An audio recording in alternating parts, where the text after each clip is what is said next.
How's it going, guys? I am Folkerman, your local brick built historian, today with another episode of Brick Built History. Today we're taking a look at Brick Veterans P-47D Thunderbolt. Now, I know it must be Christmas because this is the third video in a row, but I have to do some catch up. So this is my first Brick Veteran 1 in 35 scale kit, and it is a doozy. I mean, Cody Osell designed this, and if you don't know, Cody Osell was originally in Brickmania. Then he started his own thing here with Brick Veteran. And yeah, he keeps up his tradition of really good aircraft. So let's take a look. The first thing is the box. Now, you have a kind of like a flying picture here, and it's a 3/4 profile with this nice little teal to black in the background. You have his signature right up here, and there's a certificate of authenticity inside the box. You have Brick Veteran in big letters. You have the sketched M1 Abrams on the back, which has become the norm for Brick Veteran. Support at brickveteran.com. www.brickveteran.com is where you can buy these, legal stuff. And it's BV10002, and I have number 11. Only if I was faster. Still on the quest for number 1. But this here is my P-47 that I built. So I saw this on Instagram the way I have it set up now. I forgot who did it first. I think it was Dest Unknown or something like that. I know he's a guy in the Air Force. I don't know how to pronounce his Instagram name, but I saw him do this with the stand, and I absolutely enjoyed the way it looks, because it looks like it's a dive, and it's just awesome. And this aircraft itself is just amazing. It's very sturdy. There's like only one piece I can think of that falls off constantly, and that's this slope right here. And it falls off, you put it back on. Easy as that. The stand is very sturdy. You have these two connections here, and they're two connections are so good that sometimes it's a pain to try to take them off.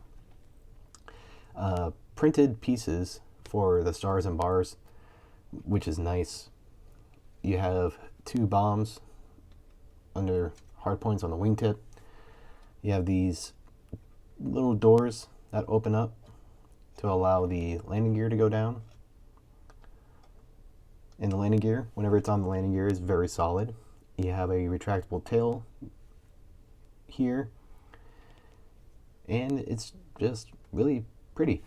The underside, if you look at it from a distance, is really nice, but if you look at it up close, you have you have the gray, white, and black, and you can kind of see the building technique he used to get this dihedral going.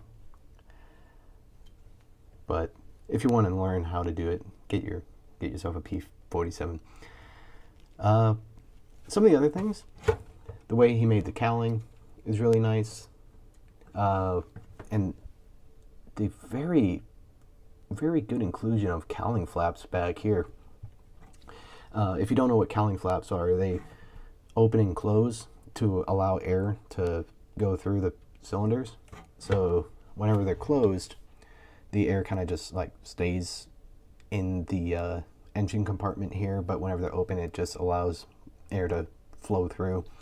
And it's just this ring around the cowling, which is a very nice inclusion, because usually on the other radial engined aircraft, it's just straight on back. You have the cowling and then it goes straight on back, but he included these cowling flaps, which is a very, very good attention to detail.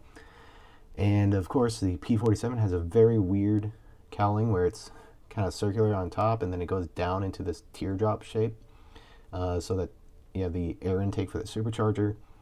You have the exhaust port down here, which is really nice. A open canopy, open topped canopy here. So if you wanted to like slide it, you have to slide both of these back at the same time. And you know, some people like it. I don't really have a particular opinion about it, but yeah, you have a brick built canopy with a HUD piece for the gun sight, and I really like this inclusion of the seat pad for the head. Then you have this razorback going backwards, and whenever he first sold this, he said it was the razorback edition of the P-47, which means that he probably is thinking about doing a bubble canopy version as well. So, which means I probably have to save up again. The only thing, mine is missing one of these yellow pieces on the prop. Either that or I dropped it and I can't find it, but I was too excited to make this video, so, you know, oh well. I'll figure it out sometime, but I was just super excited to make this video, so ignore the lack of yellow prop. But overall, I really like this kit. Oh yeah, and I almost forgot the inclusion of the machine guns with the variable barrel length. But you know, the brick built invasion stripes is really awesome. This printed piece right here on the tail comes constructed, which is, you know, it's nice whenever you don't have to try to figure out which one of these pieces goes where and all that. So, but it kind of comes at a loss with trying to build it yourself, but you know, oh well. But you know, his building techniques are, of course, extremely on point. Like getting this dihedral on the wings is very, very impressive. Making this cowling flap ring around the cowling is really nice. And you know, this prop being able to spin the way it is, it spins really nice. And I know it's kind of shaking on the stand, but you know, it's a very solid build. So definitely worth the money to me. I think it's a really nice build, you know, despite missing a yellow piece on the prop. But I also like the little fun facts that he puts into his instructions, and uses a minifig co-pilot, which you can get from Minifigo if you want. But yeah, so his instructions are nice and clear, and has a bunch of little fun facts in there, which is really nice and really a really fun part of the build. And it makes my research for this next part to be really easy as we go into the history. So the P-47 is a fighter aircraft from America, and during World War II, fighters were designated with the letter P in front. So, you know, the P-38, the P-40, the P-51, they're all fighters. And it was designed by Republic Aviation with their lead designer, Alexander Cartavelli. And the design would kind of be introduced in 1941. Its first flight would be in 1941, introduced and put into production in 1942. And it will stay in production until 1945. So, you know, pure World War II bird. It was designed during World War II and produced and stayed in World War II, officially being retired entirely from every country whenever, I think, Peru retired it in 1966. So these things had quite the longevity. 15,636 of them will eventually be built, which is quite a decent amount. And it is interesting that it can weigh up to 8 tons, which is quite a bit, especially the fact that it can hold 2,500 pounds of bombs, whether it's wing-mounted pylons or a centerline. Sometimes they'll put drop tanks in there if they need extra range. But it was a short to medium range escort fighter that specialized in high altitude combat and ground attack. So eventually it would be more akin to the role of fighter bomber than escort. They would still use it to escort in both the European and the Pacific theaters, but it was just a really good fighter bomber. And I would kind of compare it as its German counterpart to be the Focke-Wulf 190 F8, because they're both radial engine fighter bomber aircraft that were really good, loved by their pilots, and kind of forgotten in history to a quote-unquote better plane. But the design team would design this around the Pratt & Whitney R2800 double wasp 18-cylinder radial engine, which is why it is so cylindrical in the front. And it is very weird to be a land-based fighter with a radial engine. The other two fighter aircraft that used this engine was the F-6F Hellcat and the F-4U Corsair, which were Navy aircraft. So, it's kind of weird to have a land-based aircraft with a radial engine in this time period of World War II. If you look at the P-40, P-51, P-38, all, like, if you go into other countries like Britain and Germany and the Soviet Union, they all used V-12 engines. Germany used inverted V-12s, but all their land-based fighters used V-12 engines. So it's kind of weird to have a land-based fighter with a radial engine. One of the things that pilots really loved about the P-47 is its cockpit.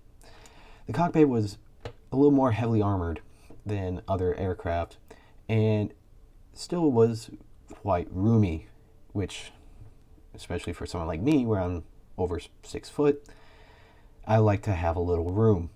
A little wiggle room is very nice. So if someone like me could fit in this cockpit, it would be very, very nice. But the Razorback would eventually be replaced by a bubble canopy with later versions of the D models, which is what this one is. And whenever he was given the bubble canopy, the vision, the overall vision around it was really improved. Bubble canopies eventually would become the norm. But, the Razorback version still looks really cool. Razorback means that the back of the cockpit goes into the fuselage. If you want another good Razorback, the P-51 Bravo model was a Razorback and then eventually became a bubble canopy. The BF-109 is a Razorback. The Hurricane is a Razorback. There's a lot of Razorbacks. One of the nicknames given to the P-47, it was given the name Thunderbolt from the factory, but it is called the Jug because of the way it looks whenever it stood on its nose. Where they get that, I am not entirely sure, but hey, we'll let the veterans of World War II have their fun. And if you didn't know already, the P-47 is also the namesake of a very, very popular aircraft known as the A-10 Thunderbolt II. And the reason why they gave the A-10 Thunderbolt II the same name as the P-47 is because of its ground attack abilities. As mentioned before, this was used for ground attack and its ability to carry 2,500 pounds of bombs and have 8 50 caliber machine guns made it a really good fighter, like light bomber, like a fighter bomber, while also having the maneuverability and the speed to basically defend itself by being an actual fighter. But the A-10, which was also made by the Republic Aviation, although it was Fairchild Republic at the time it was made, would name the A-10 the Thunderbolt II in homage to the P-47, kind of like how the F-35 Lightning II is the P-38 Lightning, in homage to the P-38 Lightning. But the ground attack was really good for the P-47, but it does have some downsides. So it had a great dive speed, and great high altitude performance. And as it's diving right now, that was a really positive part of the P-47. But its downsides was, one, terrible climb rate.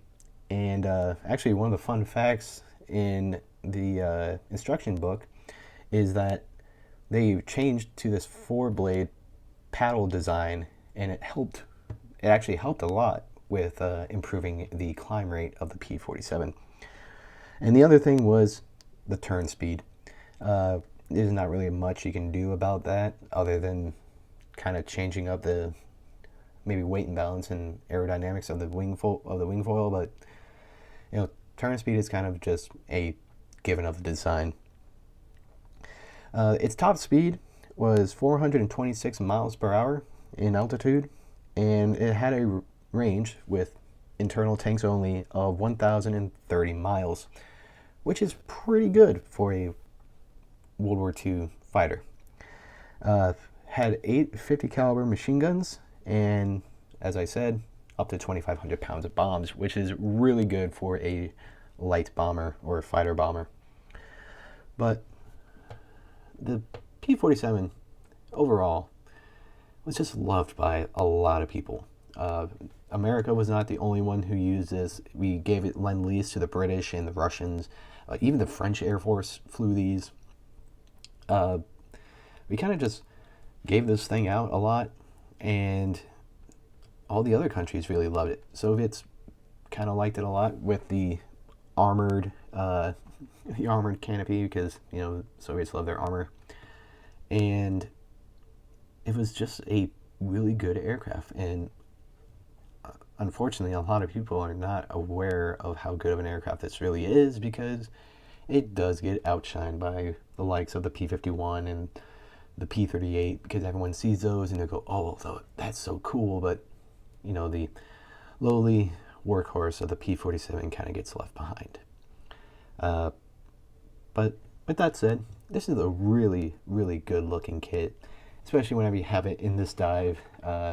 Thank you, Des Unknown, for posting it as diving, because I never would have thought of it myself. And it just looks really cool whenever it's diving like this. It looks like he's ready to drop a bomb at any moment. Make sure you go check out Cody and his what he's got going on there. I already bought his F6F, the new F6F that he's making. I already have one of his 2017 Hellcats, so I'll probably do those two together, maybe. We'll see. But no reason to do a one video on something I already have and wait to do another video of a later version. I don't know. We'll see how it goes. But with that said, really great kit, really fun, a lot of cool little design techniques, just really, really great kit. And I'm really can't wait to have that F6F and be able to have that one alongside it. With that said, I liked the video if you liked it. If you learned something, or if you want to see something in my collection to review and go over it, go ahead and leave it in the comments. Subscribe if you want to see more. Tell your friends who are interested in things like this, because I have a lot of things to do. I have a lot of things to show off, and especially since now that I'm back and making videos again, I'll be able to do more of a regular basis. So with that said, I've been Folkerman, and let's continue to build history.